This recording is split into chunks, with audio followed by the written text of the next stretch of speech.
Hello mga kasimpleng buhay, for today's ganap po, ayan po, nag-decide po kami ni Mr. na maglaba nga po kami ngayong araw na ito, December 25. Sabi nga po niya, maaga daw kami maglalaba kasi tutulungan niya ako kasi para maaga kami matapos. Kaya ayan si Mr. Tamang tanggal lang po ng mga puti. Sabi ko, unahin niya yung mga puti, sa kanya isunod yung mga dikulay. At ang totoo niyan mga kasimpleng buhay, nung nakarang araw naglaba po kasi ako kay nanay, bigla pong nawalan ng tubig. Kaya ayan, naiwan pa po yung iba kong mga binabad dyan na puti at saka yung mga dikulay ni nanay na kakamayin ko, hindi ko pa po yun nalaban. At ayan si Mr. naman habang nagpapaikot ng mga dikulay mag-iipon po siya ng tubig. Dahil nga po sa panahon yan medyo mahina rin po yung tubig. At ayan nga po mga kasimpleng buhay, medyo maulan nga po kaya basa yung lupa. Nakikita po ninyo na medyo po talaga walang araw. At dahil po, alis po muna ako dyan, pupunta po ako sa tindahan kasi bibili po ako ng fabric conditioner. Sabi kasi ni Mr. kailangan pag siyang maglaba, kailangan mayroong fabric conditioner kasi gusto niya na mabango yung mga nilabhan. Kaya ayan, nagpapasalamat po ako dahil si Mr. pag nandito sa bahay, hindi po yan siya nakahiga lang, tumutulong po yan sa mga gawaing bahay.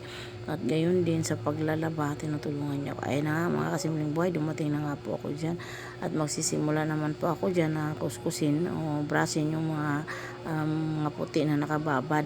Ano ko po yun, re-reviewin ko lang po yan. Tatanggalan ko lang po yan ng mga dumi-dumi at mansa-mansa. Pero nakababad na po yan ng isang gabi.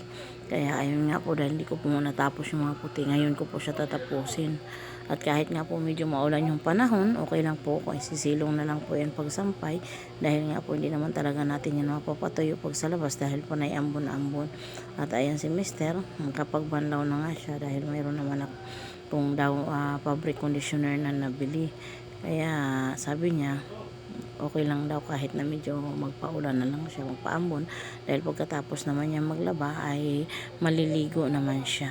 At ako naman, humira muna ako ng kuskusan dahil nabasag na yung kuskusan ko.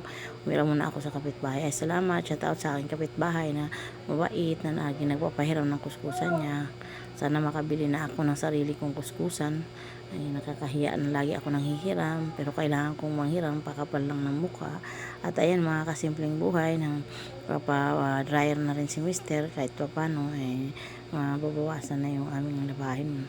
Sa totoo lang mga kasimpleng buhay bihira lang yung asawa na tumutulong sa mga gawaing bahay. Kaya ako nagpapasalamat naman ako at si Mister matyaga din yan. Pag nandito yan, naghugas ng plato, nagluluto at gayon din naglalaba. Kahit malalaki na yung mga anak namin, hindi pa rin siya umaasa sa mga anak namin pagdating sa pagkilos dito sa bahay. Siya mismo ay kumikilos talaga siya. Basta mayroon siyang maitutulong, tutulungan niya man po kami sa mga gawaing bahay. At hindi siya basta-basta laging nag-uutos sa mga bata. Kasi sabi niya kahit paano exercise din daw niya yung ganyang mga gawain. At isa pa, nakakatulong pa siya talaga sa pamilya namin. Kasi ngayong araw na to, wala naman po siyang pasok sa makalawa pa po siya papasok. Kaya sabi niya, sasamantalahin niya muna habang nandito siya sa bahay, makatulong siya sa amin, lalo na sa akin sa paglalaba. At ayan nga po mga kasimpleng buhay, sa ilang sandali, ayan, medyo malakas-lakas nga po yung ambon dyan. Ayan, pero tuloy-tuloy lang yung aming paglalaba kasi kailangan matapos po kami maglaba ngayon dahil kinabukasan po mayroon po akong ibang gagawin. Ayan, medyo nasa taas po kasi yung camera namin, pero ayan, medyo may daba ako nga po ng konti. Ayan, sabi ni Mister, harap ko daw sa kanya para makikita na siya naman yung nagbabanlaw. At ako naman dyan ay nagkukuskus pa rin ng mga puti. Ayan, may natira pa kasing puti na papaikot. Kaya ayan yung huli kong pinabras naman. Kasi kailangan po talaga pagka naka-washing na yung damit, lalo na kung puti, i-reviewin natin para masimot po yung mga mancha. Pero yung mga dikulay, kapag winashing na po yun, hindi ko na po yun i-review. Binabanlawan na po yun. Ayan. Pasensya na kayo mga kasimpleng buhay, medyo maingay po kasi dito sa amin dahil mayroon nga pong party na ginawa. Kaya ayan, tapat naman na ako nagbo-voice over, kaya okay lang po yung mga kasimpleng buhay, at least hindi masyadong naririnig yung background. At ayan mga kasimpleng buhay, nagda-dryer na naman dyan si Mister. Naglalagay siya ng downy at lalagay niya sa dryer. Matyaga po yan si Mister. Isa-isa lang siya kung maglagay. Sabi ko gamitin niya yung isang timba para isahang lagay. Okay lang daw kaya kung balik-balik siya. At ayun, nagkikwentuhan nga po kami ngayon mga kasimpleng buhay.